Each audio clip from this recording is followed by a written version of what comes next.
Okie dokie, hello guys. Right, this is your Ableton introduction video, so I'm just going to go through like the key concepts of Ableton, how the view works, how it works in terms of getting tracks in and out, and how to save in it. So you'll notice mine looks a little bit different to yours. I'm using Ableton 8 because it's what I have on my own laptop. It's very much the same, just slight differences in such as the device area up here at the top left. Okay, so the first thing you'll notice when you open it up is that it looks like a mixer. It's got this vertical view instead of a horizontal view.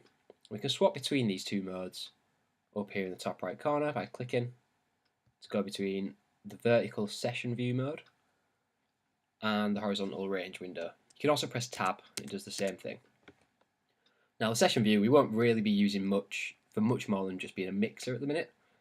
Some people do use it for composing, but in my eyes it's really for live performance, so you can launch loops with these areas here.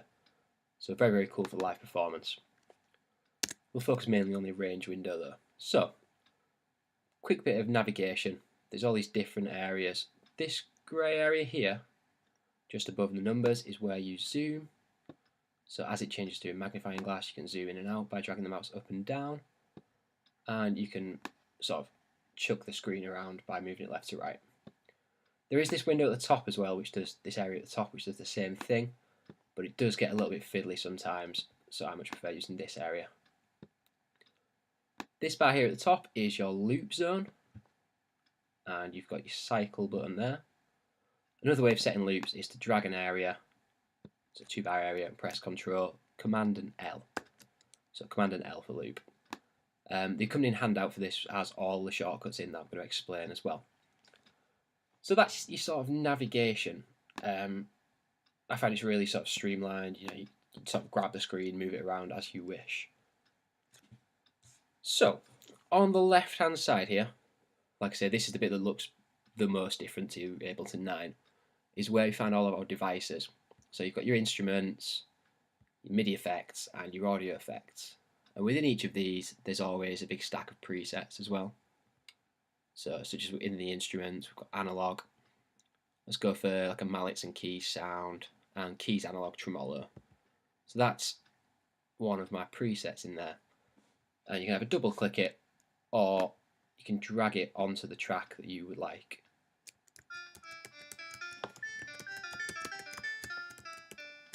There we go. Let's get to your preferences, because this is currently coming out of my laptop instead of my speakers. Just as you would in Logic, go up to Live, Preferences, Audio tab. I'm going to select my different output as well. There we go.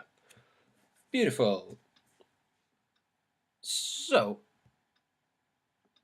at the bottom of the screen here as well is where you'll find, you'll find your instruments, and any effects that you put on will also go there. You can hide these areas with the arrows. Find them in the corner of the screen. You can hide this device window as well if you're limited for space on your screen. In the bottom left, this little arrow here is the help area. So I have mine hidden because I know how to use it. But I advise keep that open and look back to it for reference. Anything you hover over, so I'm currently hovering over the volume, and it tells me in the bottom left hand corner track volume. I hover over this, I'm thinking, right, what does this -inf mean? And that tells me it's my sends. Hover over anything, device activator, gain, there we go, channel mode, panorama, stereo. So anything you hover over, if you're not sure what it does, hover over it, and that bottom left area will tell you what it does. It even tells you that it's the info area when you hover over it. So that's a sort of overview of how it looks, how it works. This channel area on the right hand side, right click anywhere in there and you get your options to put in MIDI tracks, audio tracks and return tracks. You can minimize them, maximize them. Got volumes, mute, you turn the number on and off, solo, record mode, and for MIDI tracks you need the record mode on as you do in Logic for it to actually play that instrument. So I press the keys, nothing happens. press the keys with it on and it plays. Excuse me. So that kind of covers that, really. So there's a few key concepts that I just need to explain about working in Ableton. Now, Ableton runs in an entirely non-destructive mode, which is why it's so good for audio, for using audio. Now, what non-destructive means is that no matter what you do within Ableton, it will not affect the original audio file. Logic will trip you up at least once by, if you reverse a sample, it will actually reverse the sample. It won't reverse the instance of the sample, it will reverse the audio file itself. So when you're working in Logic, if you're working with audio, you've got to actually, copy your audio file first before you do any edits to it. Any sort of destructive edits like reverse and pitch shift, that sort of thing. In Ableton, what happens is you get a lot of these files that are called ASD files, and what that is, it's Ableton's sort of reference, and it tells it how to use the audio file. So within this project I've got here, Conway, I've got samples that I've recorded, and for each one that I've recorded,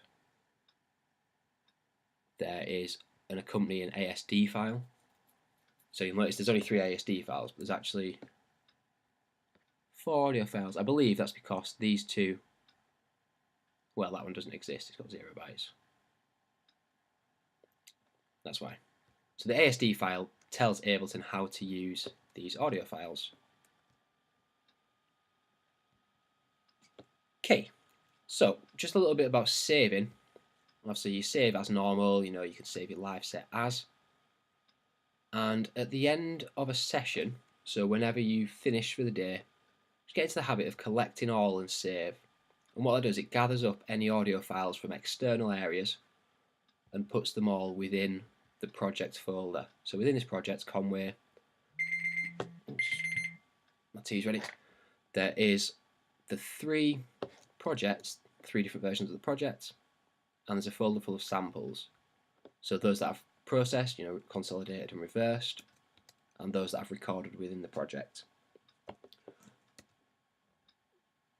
So before I collected all and saved, any samples that were in external places, so any samples that were maybe just on a hard drive or in a different folder, they would still stay there, and they would just, this project would just have an ASD file to tell it where that file is and what to do with it. When you collect all and save, it puts everything together within this project folder. So then you don't have any issues when you move to different computers of, you open up your project and it says the audio files are missing. So every time you're just about to close Ableton, collect all and save. That should be your last step. Okay, so that's your basic concept of Ableton. And look through the accompanying handout for all the keyboard shortcuts. It'll really speed up your workflow. Next one.